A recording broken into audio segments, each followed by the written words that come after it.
Hello friends, welcome to my art. நம்ம இன்றைக்கி என்ன பார்க்க போகிறோன்னா, தோசைக்கும் இட்லிக்கும் சூப்பரான ஒரு கார சட்னி தான் நம்ம பார்க்க போகிறோம். வாங்க பார்க்கலாம். எடுத்து வச்ச பொருள் எல்லாம் ஒரு பேனில் போட்டு ஒன் பை ஒன்னாக நம்ம என்ன பண்ணிக்கலாம், ஃப்ரை பண்ணி எடுத்துக்கலாம். எடுத்துகிட்டு ஒரு பிளேட்டில் ஆற வச்சு எடுத்துகிட்டு மிக்ஸி ஜாரில் போட்டு ஒன் பை ஒன்னாக நம்ம அரைச்சி எடுத்துகிட்டு கொஞ்சமாக தண்ணி ஆட் பண்ணி அரைச்சி எடுங்க.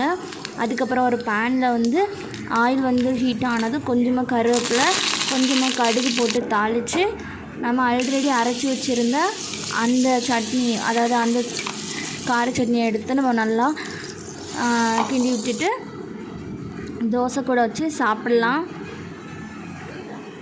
இவ்வளோ நாள் தோசைக்கு இட்லிக்கெல்லாம் நம்ம தேங்காய் சட்னி, தக்காளி சட்னி வச்சு போர் அடிச்சிருக்கோம்.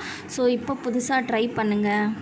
நீங்களும் ட்ரை பண்ணுங்கள், லைக் பண்ணுங்கள், ஷேர் பண்ணுங்கள், சப்ஸ்கிரைப் பண்ணுங்கள். தேங்க்யூ ஃபார் வாட்சிங். பாய் பாய் ஃபார் நெக்ஸ்ட்.